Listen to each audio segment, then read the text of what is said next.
I think the nice thing about starting a podcast called Cusp of Coffee is now I have like a weekly excuse to drink even more coffee.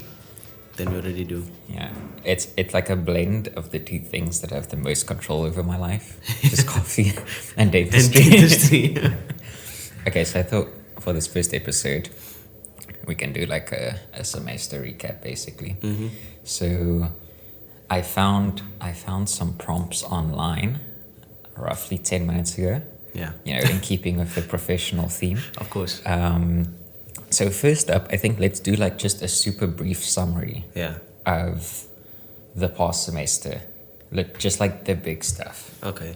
You want to go first or should I go You first? can go first. I'm Okay. still enjoying my coffee. Of course. Okay. So, recap of the first semester. So, this is obviously my third year of dental school. So, in a short recap, essentially... You're a dental student? Rough, bro. Rough. Trauma.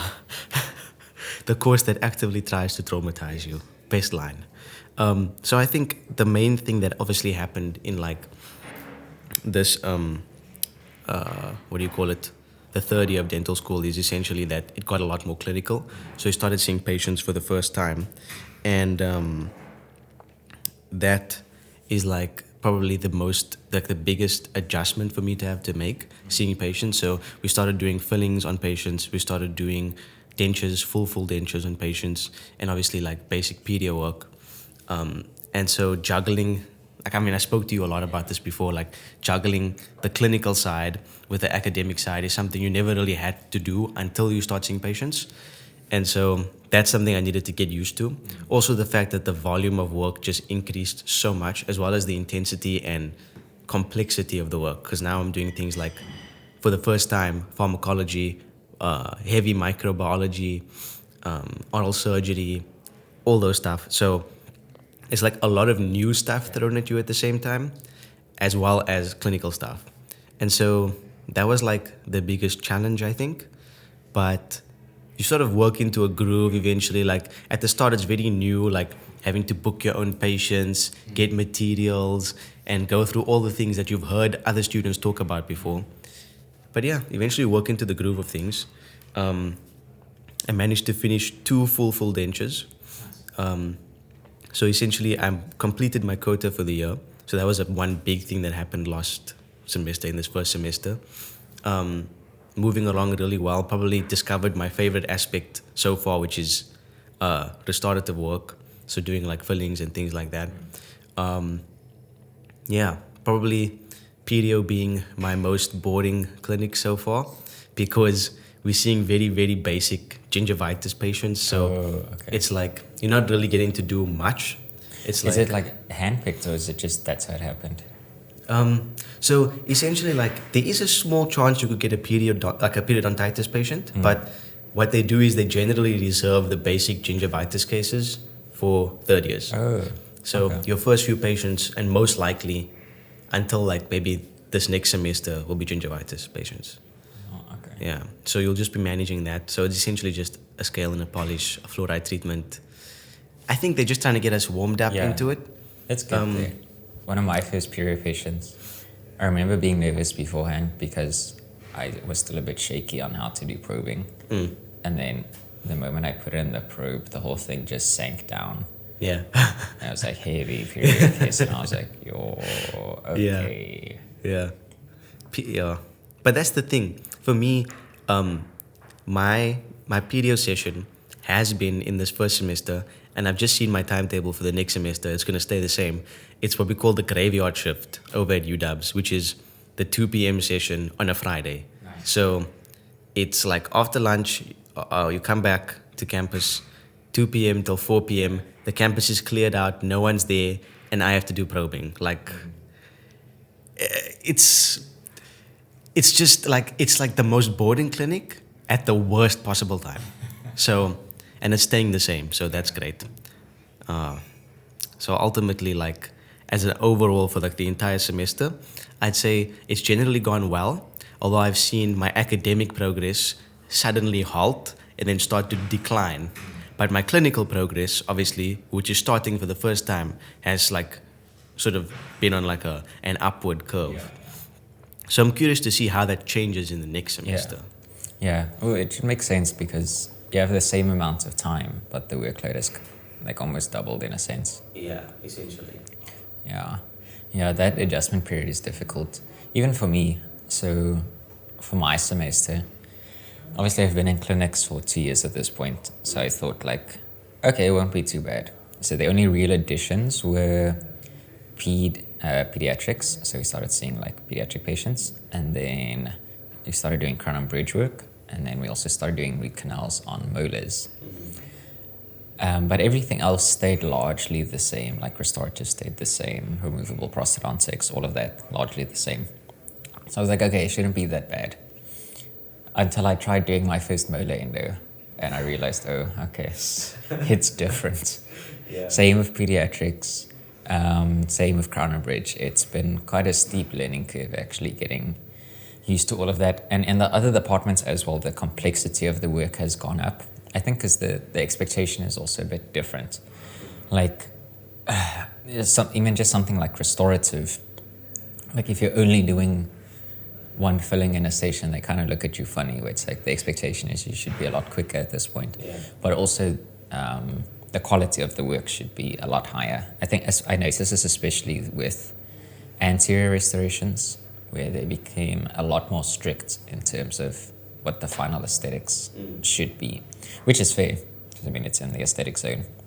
Which I'd say overall it was a massive increase in pressure while still throwing new work at you. And the new work, even though it's not that much, it's a lot more complex. Yeah. So like by the end of the day, you're quite exhausted because your brain has just been switched on the whole time. Yeah. And it's like you're trying to figure all this stuff out, but you're still struggling, which I think was interesting confidence-wise as like a final year, to still have stuff where it's just like, yo, I don't know. Like You expect to know things by that point. Like with molar endo, with my first one, I tried to take working length. And I was all confident. I was like, yeah, it should be good. And then the moment I opened the x-ray, I saw that I put like 2 of the files in the same canal. And then the one canal, I just didn't have any readings on. So I was just like, oh, okay. Let's just pretend no one saw that and redo it quietly. Still some stuff to figure out. But so you at UP, so University of Pretoria, and your first clinical year is your 4th year. Yeah. You don't touch patients in 3rd year. You can do injections and you can start doing radiographs in 3rd year. But that's it. It's like minimal patient exposure. Oh, okay. So you see, for us over at UWC, it's like within the last like 2 or 3 years, they changed the curriculum. So now we see patients full on from the beginning of 3rd year. Which I think is nice, especially because you also get used to like the management of the patients. And there's a lot of like unknowns, like stuff you didn't even know that you didn't know. I remember walking into the restorative ward for the first time, and it's like I don't even have time to worry about the patient because I don't even know where to get the masks and the PPE. Like I just don't know where anything is. And it's like one of those things where you don't think about it beforehand until you get there and you're like, oh, actually I need all these things. I don't know where these things are. Yeah. Or it's like you have an idea of which materials to use in your head, but then the ward only has these kinds of materials, and then you have to like adjust. I remember for the first time I wanted to take secondary impressions, I wanted to take it with a material called impregum. Yeah. And then I get there and they're like, oh, we only have zinc oxide eugenol. And I hadn't prepped zinc oxide eugenol. I was like, okay. Give me the mixing time on that again, please. So, yeah, there's I think the kind of gradual introduction of the clinics is nicer, but ultimately it's still, I think, kind of a sink and swim deal when you get in the clinics, whether or not you start early or not. But yeah, it was quite humbling to get to this point in final year and still learning, like, oh, there's still stuff to learn. There's still stuff to learn. Yeah. And I think another big thing for me this semester was shadowing at private practices. It was something I had never done in the past up until this year, where I was like, oh, I might even graduate this year. Yeah. It suddenly hits you. Yeah. And I was like, crazy. okay, let me start spending some time in private practices, just kind of getting more of a feel of what's out there. And then it really hit me that dentistry is very much just kind of a continuous game. Yeah. Like there's no point at which you've beaten dentistry. The point of the game, I think, is kind of just to keep playing. Yeah. Or at least maybe if at some point you don't want to keep playing, then you can at least like acknowledge that. But knowing that there's not a point at which one day dentistry is suddenly finished And and you figured everything out. But that's what's called practicing dentistry. Like you're just practicing. Even the most like successful, I mean, we've both been at a lot of practices around the place. Even those practice owners are constantly doing courses. They're constantly going for conferences. They're constantly like attending these programs to like further their learning. And you think to yourself, like, how much more, they've been practicing for like 20, 30 years. How much more can you learn about a minimally invasive veneer prep? But there's always something like a different way of doing things, all in like the effort of just learning it continuously. So, yeah. But I understand what you're saying about that, the clinic, like getting lost in the clinic. And so even though we start in third year, halfway through second year, we do like a little soft launch into the clinic. So we'll be working on each other for basic pedio stuff, probing, scaling. And so there we kind of like get to like find our feet. So we know where the PPE is, how to book out instruments. And you think you're kind of prepared, you know? And like whoever's listening to this, that's maybe in second year, they're about to start this now in their second semester. Like, I would say the best thing to do is, and you've given me this advice before, is like make as many mistakes as you can. Like, obviously don't go and hurt anyone now, but like make as many mistakes. Like ask, where do I get this? How can I book this out? You know, like ask people questions. Like you'll be surprised how little people are actually asking. People generally just do what they're told. If your supervisor says, go to this place and book out this set, you do that. But if you go, then you say, what other sets are there to book out? What time do you close? What time can I return this? All these things that you learn now will take off so much pressure when you actually get there in third year. Because despite that soft launch, when we start in third year, and they gave us this whole preparation for like a whole week, the minute you have to start filling out, I mean, we're fully analog at UWC. You've seen that. We've spoken about this in vlogs before. Like, we have a crap ton of paperwork to fill out. The minute you have to start, you forget, what am I supposed to write here? And then you go ask the supervisor, and they're like, but you did this last year, and I taught this to you this year again. So learn as much as you can at the start. That's insane. Like that's like a message that you should sort of keep throughout the entire dentistry. Like learn. Even you in your final year, like you still have supervisors. The minute you go into ComServe, it's Johan against the world. Like it's you. Yeah, and like I told you as well. Like this is kind of I think especially as a dental student, if you look at like your entire career as a dental clinician, this is the time where you have the least risk involved with not knowing something. If you don't know something as a fourth year student, they're like, maybe I'll lose a mark or two after the session, but like that's kind of it.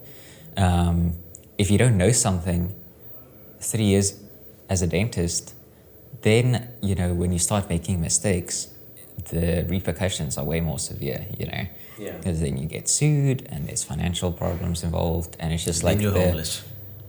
yeah, and it's just like it's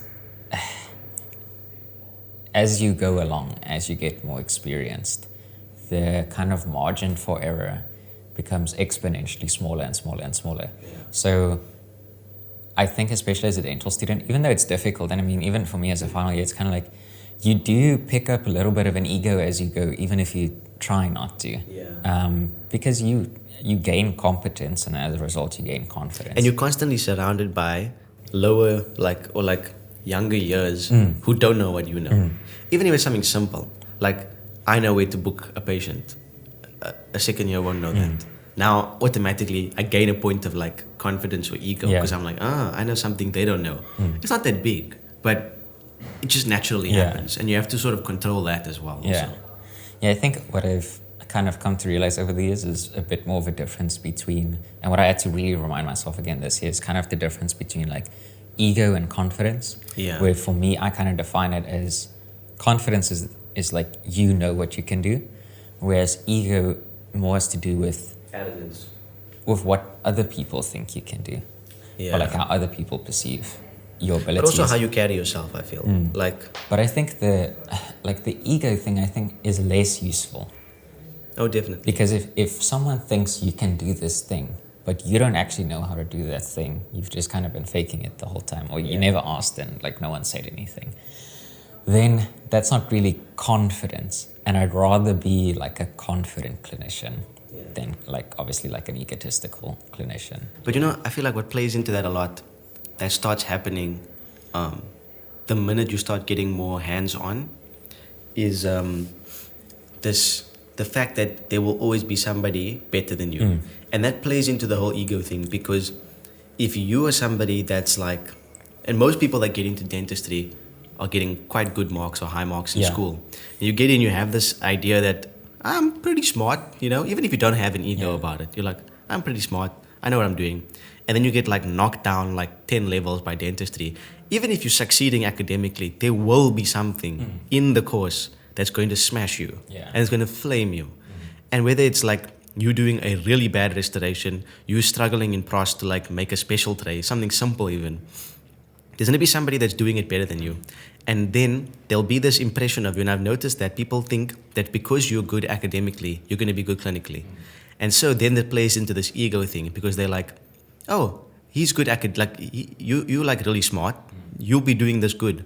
And now you think to yourself, this person thinks I'm really smart, but they don't know I don't actually know what I'm doing. And now you have to decide, am I going to admit that I don't know what I'm doing?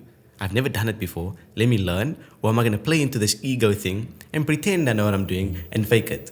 And that just adds a ton of pressure as well. Yeah, no, definitely. Because then if you fail at something, it becomes like you inherently take it personally then. Yeah. Like you can't then separate it. It becomes way more difficult to kind of separate it.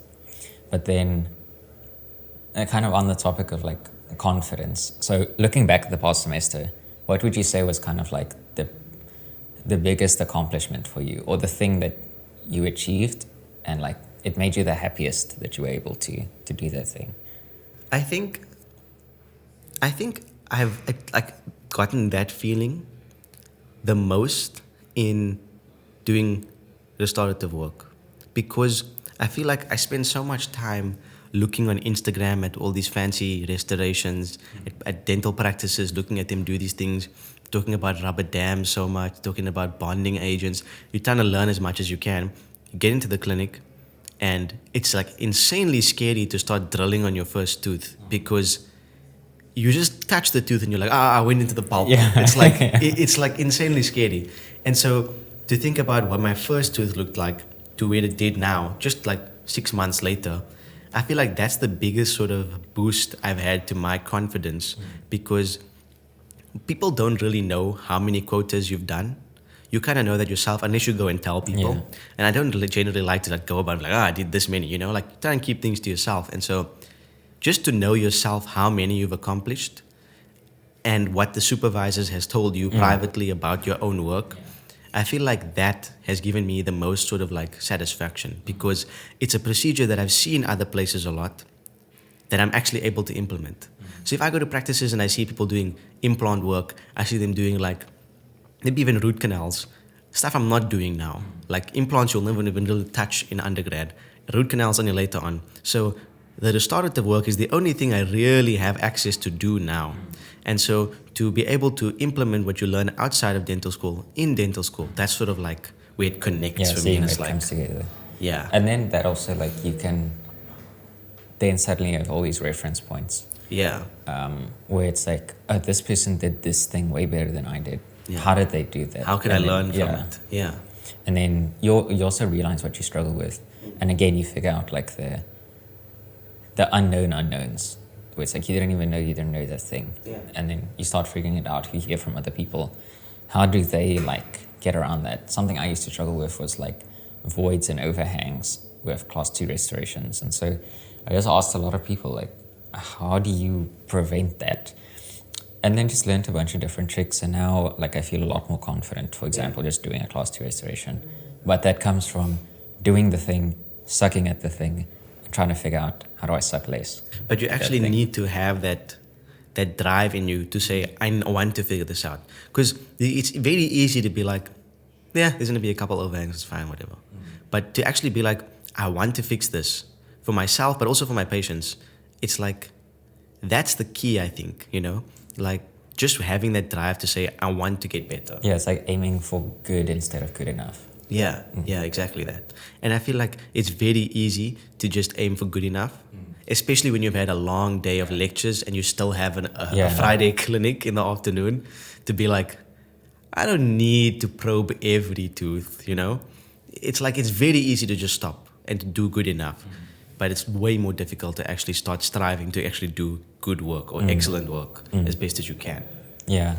Yeah, I think especially as the semester went on, it's almost like after I started figuring out the clinical side of things, it became more of like almost a mental, emotional struggle there by the end, because you're just exhausted, and it's like, I can do the work, but you're finding the motivation to do the work is tough sometimes. And then it's like, and then when you get like negative feedback and stuff, then it's like, you can choose to just be like, oh, whatever, at least I'm done for the day.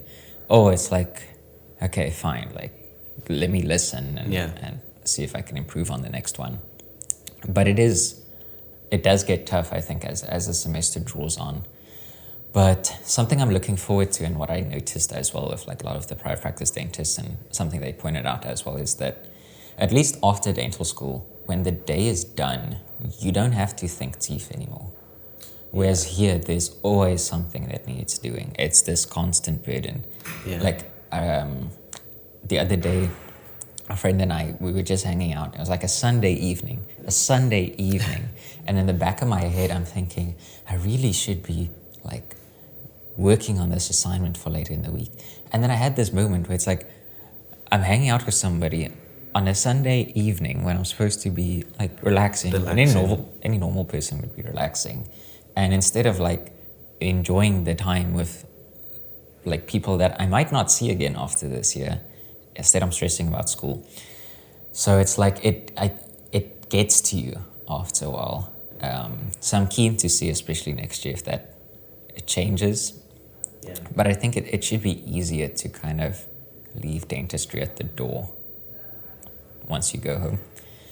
But I think also then, I think it maybe makes it a bit more motivating as well. Yeah. Knowing that like, okay, I'm going to work hard today, but at least I know there's an end. Whereas like with dental school, it's kind of like, I'm going to work hard today, I'm going to get home, and I'm going to be smashed. Get destroyed by the theory work. Yeah. Well, if you do experience that next year, please let me know, because for me, I still have, I mean, one big thing that happened now is that, and I saw a lot of people talking about or posting it, is that now after this first semester of third year, I've officially reached the halfway point. And it feels like I've been in dental school for long, but it also feels like I haven't been that long in dental school. And it's like a long way to go still. So for you, whereas you have like, how many months left? Like 3-ish, 3-4 months maybe. And then it's like, you're done. And then you have that shutting off after work type of feeling. For me, to like think about that, I'm like, okay, what I have to do is get through the second semester, which is, people have told me, and arguably what I've seen last year when I was in second year is even harder than the first semester.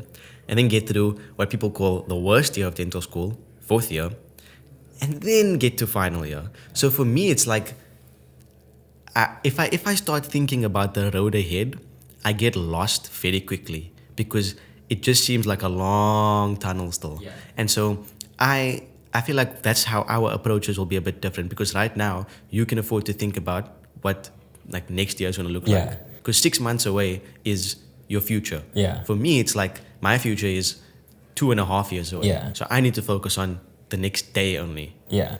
Whereas the closer you start getting to the end of dental school, the more motivation you have to finish it. Yeah, and you could kind of fall back on this idea of like even if you're tired, it's like, let me just do the thing. Yeah. Because you know it's inherently temporary. Yeah. You know, I remember right before recess wrapped up, still had quite a lot of work to do in that last week to just make sure I hit all my media quotas. And it was like 7 to 6 every single day, Yeah. just going for it, going for it, going for it. I remember by that like Thursday evening, I was dead, but you could kind of burn the dirty fuel of like, oh, let me just hold out, Yeah. you know. Just keep going a little bit longer. Which is something that I never really had in the past, which is kind of funny. I feel like this year I've actually been more productive than I've ever been. Oh, But it is very exhausting due to just kind of the nature of the work. But part of it is you have that bit of extra motivation of like, at least it feels like I'm moving on to the next phase now. but also people might not know. I don't know if people know this or not, but while most of us do 5 years of dentistry, you've done a Yeah, 6-year absolute degree. champion. You're yeah. doing a 6-year dental degree because of unforeseen circumstances. And so like you can talk a little bit like in a short brief summary. I'm sure people have seen like they can watch the video on your channel about it, but like a brief summary of like, because now you've done 6 years. Does that drain you more? Does that drain you less? What do you feel like? Yeah, I think so. Okay, so I broke my left wrist in my Genius. first Lovely stuff. 4th year, which means I couldn't complete the clinical component. Yeah. So I wrapped up all my theory and stuff, and then I had to do an extra year to wrap up my clinicals for 4th year before I could now move on to final year. And that gave me a very unique opportunity to kind of live as a like dentist in a way, because I would see my patients and I would get to go home and I wouldn't have to do dentistry because I already wrapped up my theory. So you didn't have to do any theory? I had like two or three tests for the whole year. Oh, really? So that was nice, because that afforded me a lot of time.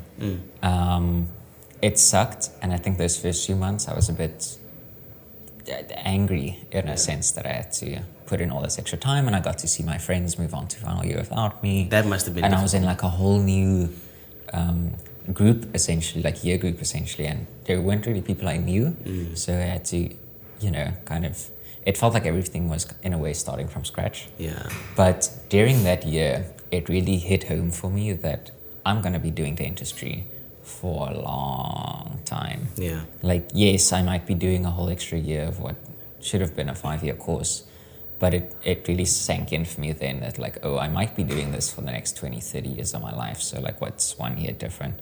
So that year, I think I really started teaching myself how to find more fun in the process. Yeah. And yeah, I think just trying to figure out how to gamify dentistry a bit more. That's kind of why I call it like an infinite game. Yes. Where I figured out like, you know what, like after dental school, I haven't suddenly won. The goal here is to keep playing. So then I think that year, my clinical competence went up a ton. Yeah, you had so much more time Yeah. to practice. And it was that thing, if I could have just, a lot of clinics I don't technically need to show up, because they didn't count for anything. Like, for example, radiology.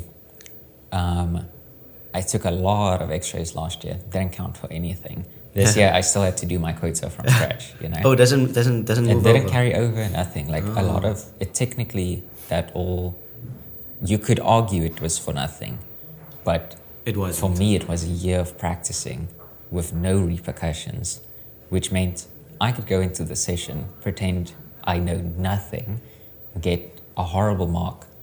It doesn't matter. Doesn't matter. So I really abused that in terms of learning just as much as I could. But that's from again what we said everyone at that the start, supervised like me. using this time to learn as much as you can, make the mistakes, learn everything you can. So that was really good for me. I think kind of coming back to what you said earlier about there will always be someone better at it than you. So I think a lot about that in terms of like kind of talent and skill, where ultimately the thing we want is skill. And it's kind of an equation of skill equals talent times effort. So if you have a lot of talent in the thing, just a lot of natural talent, you don't need to put in a lot of effort Yes. to have a high skill level. Yeah. But if you don't have a lot of talent, You need to put a lot you need of to, effort. the only way to get really skilled and to compete with someone that has a lot of talent is you just put in way more effort than them. And for me, academically, I think I had a lot of talent. Clinically, not at all. I always struggled, especially at the start, to get my hands to do what I wanted Yeah. it to do. Yeah. And so I feel like when it came to the clinical side of dentistry, my talent has always been really low. And so that year afforded me a chance to just put in way more effort than anyone else. Yeah. And that now has got me to a very high skill level where now, at least with most things, I feel very confident. Because I put in all that effort, because I realized actually I suck at this thing. Yeah. So I need to make up for it just by virtue of showing up every single day, trying to just get a little bit better, a little bit doing better, the little thing. bit better. Yeah. You know, and it's a grind, and some days suck, and it sucks that it sucks. Yeah. But you do get there eventually, and it is nice to now look back at that. And I was talking to my clinical partner the other day, and I told him, I think breaking my wrist was the best thing I could have done for my career. Odd as it sounds. Yeah. But that gave me the time to practice my craft, but also to kind of fix the way I was thinking about dentistry and to reframe it as this thing that's only 5 years and then I'm a doctor and I've got it figured out, to like, this is something I'm going to be doing for a long time and I want to be good at it. So I'm going to put in the work. You know, and some days are gonna suck. And I mean, even this year, like pediatrics really was tough for me. A lot of procedures I really, really struggled with and felt super stupid. Yeah. But I was like, you know what? Same mentality. I'm not very talented at this. So it makes sense that I would suck and I would keep sucking for quite a while. It's difficult to put that, like, to grasp that reality that I'm not talented at this. I think it's mentally, it's not that hard to accept, but like emotionally, it's like you feel like an absolute clown. Like your logical brain and your emotional brain don't connect there. Yeah. So it's like, I remember when I did my first ever pulpotomy, I was like, dude, this is your first ever pulpotomy. You've never done one before. Yeah. And in the past, you've not been good at picking up stuff for the first time. Exactly. And then I did it, went terribly, and I was like, oh, that was so bad. You know, I felt I'm a failure. Terrible. And I was like, in my head, I'm like, yes, I have all these logical arguments, but emotionally, it's tough. It feels bad. You know. It feels bad, yeah. But afterwards, I was just like going through the motions. I was just like, you know, it's fine. Let me just keep booking pulpotomies. And that's kind of what I've always done, where it's like the areas I struggle with the most, I kind of apply the theory of, if there's a wound, apply pressure. Yeah. So whenever I notice I'm particularly struggling with a thing, I will keep trying to do that procedure, knowing I'm going to struggle, but also knowing that's the only way I'm going to get to a point where it doesn't bother me anymore. And that again ties back what we said earlier, like if you struggle constantly with something and then you just like, okay, let's say you after that first pulpotomy you did, you were like, ooh, this is tough. I don't think this is for me. If I have another one in the future, fine, I'll do good enough. But I'm not going to worry about it. Whereas to take the alternate route and be like, this was really bad. Let me just keep booking them so eventually I can do the thing well. It's that thing of like striving to do good enough or do it well. Like, yeah, because for example, like with the pulpotomies now, we need to do 3 for the year. I've already done my 3 and I plan on still doing more because I need to keep improving with that thing. There's someone that studies with me. They're very talented when it comes to the industry. Like I look at their work and I'm just like, I'm trash. If only I could be there. Yeah, I know what you mean. But then it's like, you know what? I can get there if I look at like for example, the other day I pulled up all the radiographs, all the pulpotomies I did so far. I looked at the first one, I was like, whoa, rough. And then I looked at the most recent one and I was like, this is an exponential improvement. Yes, I can still keep going, but there's already a massive improvement. And that sort of gives you the confidence or like the boost of like... The moment you see the trend, motivation, then it's like, okay, actually, I can keep going.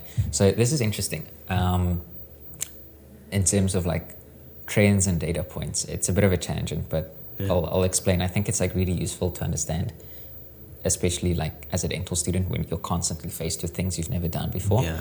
So if you do something for the first time and you do really poorly. Let's take an example from this year. Yeah. Let's say like first denture, for example.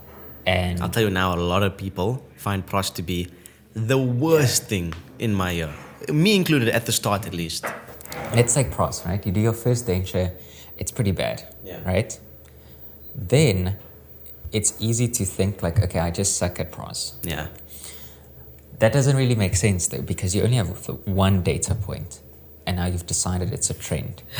Because you're coming off of it as if there's been data beforehand. Like in the past, I used to do well. For example, I used to do well academically, but this denture is terrible. So it's like I went from good to bad. But know? those two don't relate. They don't correlate at all. Yeah. All you actually have is just the one data point. So all you can really do is just wait for the second one and see what happens. And if the second one is better, which chances are really high it will be, granted you care and you learned from the first one, then that is the trend, which is an upwards trend. So the logic would then be the more you do it, The as you better keep it'll get. going, it'll just exponentially get better and better and better. I mean, I've done, I think, 15 dentures at this point. You sleep and dentures get made, honestly. Honestly, like the cases this year, it was a breeze. Something goes wrong, you just fix it right there. You don't even think about it anymore. Like pros for me that's my off clinic for the day. That's why I chill, Hectic. you know? It used to be one of my worst clinics. Yeah. But that's the trend. And most of dentistry is an upward trend. But it's about like putting in those reps. If you're not going to put in the reps, just like, for example, with fitness or building muscle, if you don't put in the reps, it's not going to improve. Like, that's just logic. And if you've never done it before, it's probably going to be hard. Once again, logic. But like in your head, that's easy to accept. Mentally, emotionally, it's like a whole different thing. So I think it's useful to just remember like there's always hope.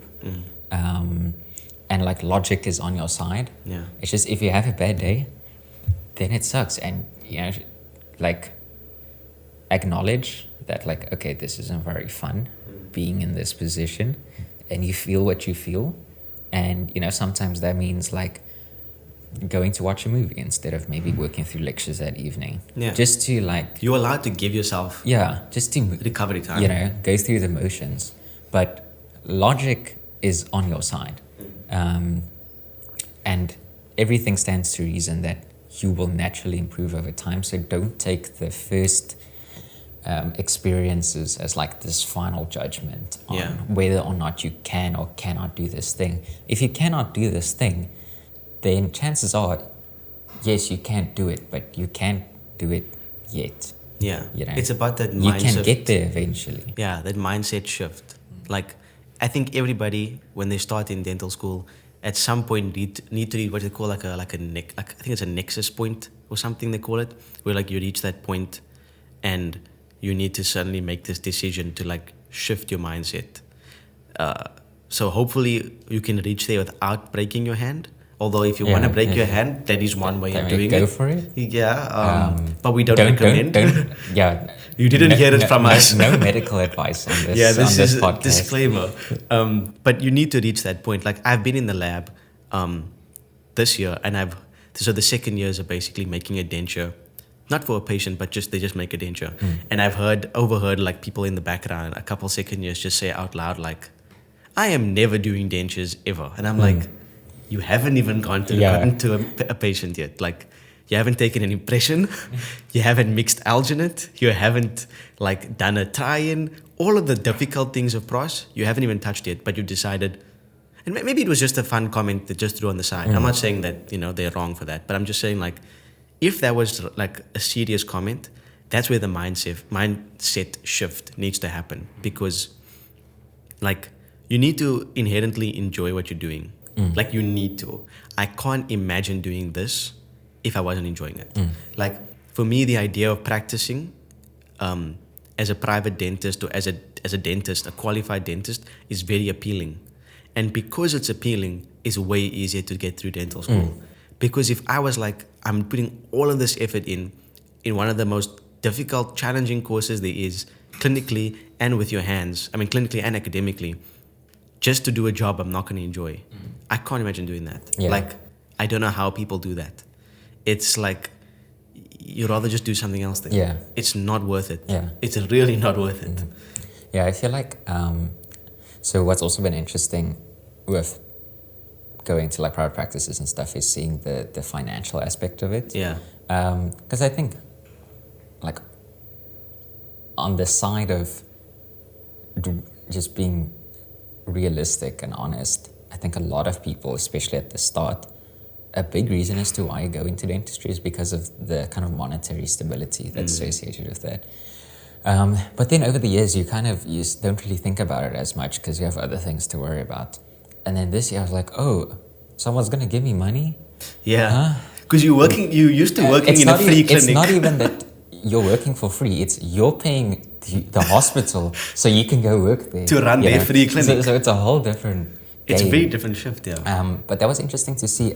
And I realized that, yes, you can actually make quite a nice income out of dentistry, but the effort involved with getting that income, I don't think is necessarily justified. There's easier ways. If there's other ways to make money, if that's your sole purpose. Or at least like, even if it's a lesser income, but with way less effort, you know? And also with dentistry, like the income won't naturally progress over time. You have to grow if you want your income to grow as well. If you just keep doing the same thing, if you just stick to good enough for 20 years, you're going to be in the same position after 20 years. There's not necessarily the same inherent growth as, say, with being an engineer or with other kinds of fields. Where just by being in the profession long enough, you gain more. Yeah, so I feel like all of dentistry is kind of set up in this way where you have to keep figuring things out for the first time. You have to keep growing. You have to keep getting beat down, essentially. Do you think that's unique to dentistry, or do you think it applies to... I don't think it's unique to dentistry. Any health profession? I think it can extend beyond healthcare as well, but I think it's just very prevalent in dentistry as something you come up against a lot. And I think if you don't enjoy that process of figuring things out, then like I don't imagine how you would do it in the long term. Because for me at least, like I said, like at the start of the year, you feel like a flippin' clown. Yeah. Because both files are in the same canal.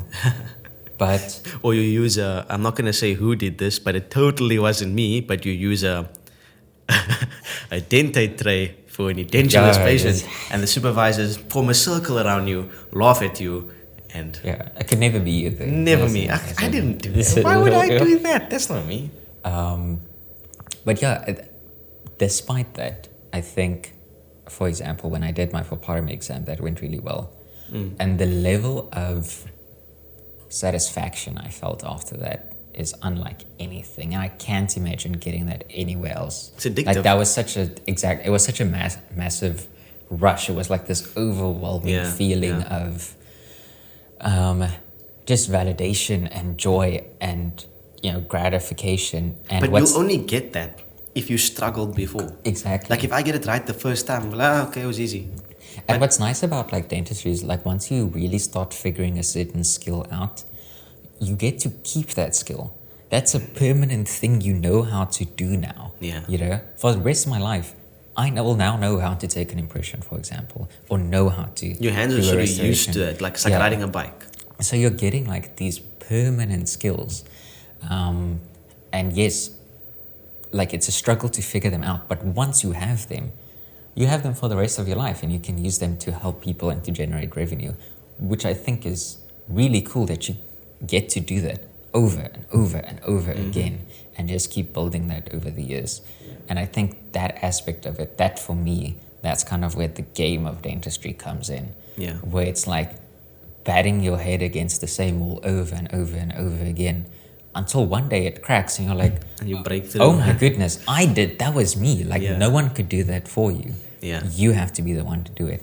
And once you do that, it's such a gratifying feeling. It's every single time. It's just been such a gratifying feeling. Yeah. And And if it weren't for that rush and that kind of appreciation of like, oh dang, I now know how to do this thing, you know, if that process wasn't fun, I would have left a long time ago. I would have left after I broke my wrist. Exactly. You know, I wouldn't have put myself through that. But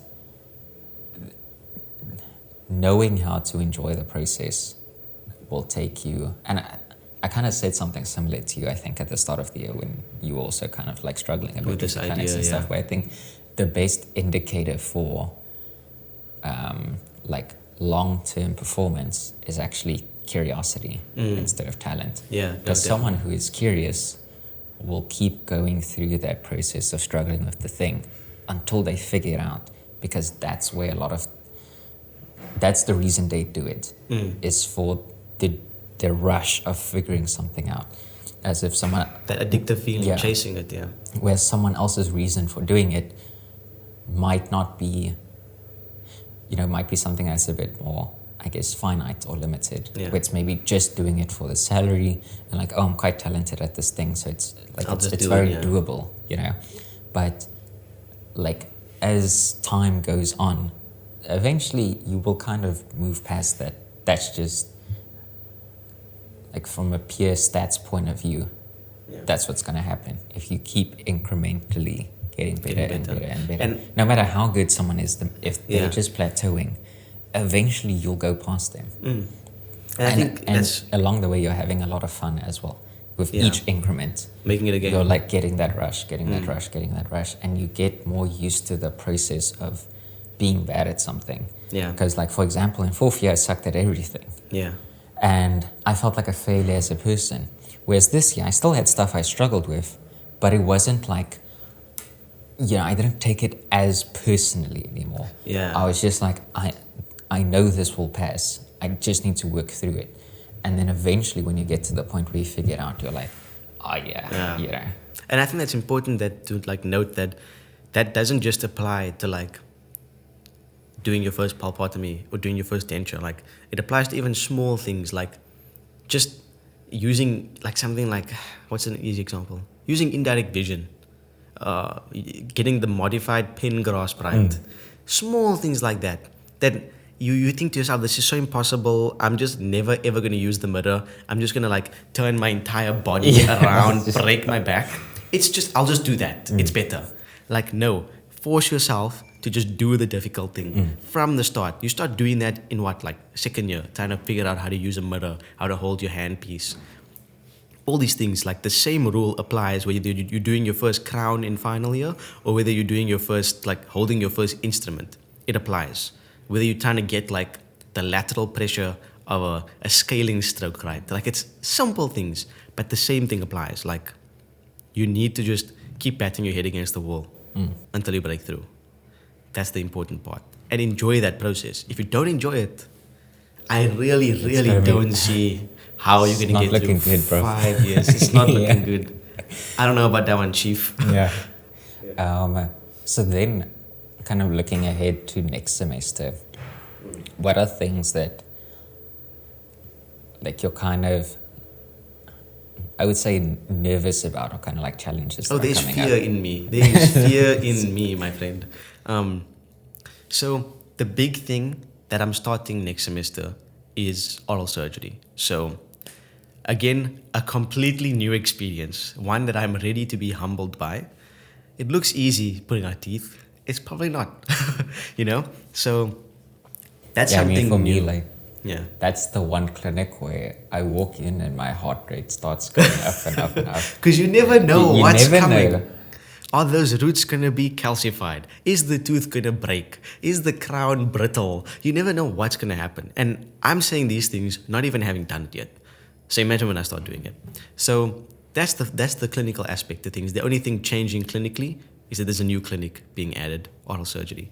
Academically, a couple new modules, but mainly the same stuff from last semester, ramping up once again. Basically going into this semester, I'll be doing the most modules I've ever done. I think it's like 11 or something like that. Writing a test almost every single week. And like I've sort of used this mini holiday, this 3-week break, to try and distract myself from anything dentistry related, because I know the minute I step back in to second semester, it's a one-way, like high-speed, fast and furious drive till the end of the year. Because exams even, it's like 2 weeks, 2.5, 3 weeks maybe, of one exam after the other. And I'm petrified because it is so much of work. And so I'm trying not to think about it, but at the same time, starting to try and plan for it. So, yeah, I think I can see the end already. That's at the end of third year in sight. But there's a lot of getting used to and a lot of like new skills to learn before I can actually finish.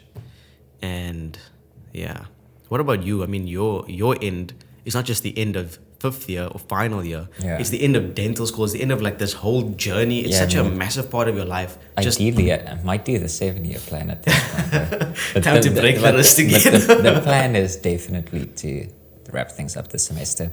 It feels very surreal knowing that this might be my last ever semester. I try not to think about it in that way because I feel like that adds maybe a lot of unnecessary pressure. Yeah. I think for the most part, I'm just going to keep doing what I was doing. Which is literally just take it day by day, rock up, see what I can do. If I fail at anything during the day, it's fine. Just take note of it and just do it better either later in the week or the next week. Just try to, for me, it's all about doing the repetitions as quickly as I can, putting in the reps in as quickly as I can. At this point, I've done a bit of everything. There's not really no new something in procedures particular that I'm scared of. A lot of it is going to be more of the same. So no new new clinical skills you need to have or stuff like that? Crown and bridge is definitely where I need to learn more. I need to do quite a few more crown preps. Luckily, I've done post and core, which was a big thing for me to do. I was terrified of doing a post and core. I was so scared I was going to perforate through the teeth. But I did that. It actually went really well. And that was a big relief for me. After that, I was like, okay, I can do this thing now. Now it's just about like figuring out the crown preps. But I think a lot of it is just more of the same, but it's just going to be a lot of work in terms of wrapping up the quotas and stuff. So yeah, it's going to be a busy time, but obviously we'll keep people updated how it goes with the hopefully podcast. we can keep doing this weekly. If we do break the wrist, you guys will be the first to know. Obviously it won't be in person like this because we are in different cities and different universities, but it'll be online. It'll still be the same quality, the same style. And basically those weekly recaps that we send through voice notes, you'll get to listen in now. And hopefully it helps in some way, you know. And I mean, if there's things people want us to discuss, feel free to drop a let comment us know down below, you know what I mean? Okay. But thanks for joining for the first episode. First ever episode. Let's see how it goes.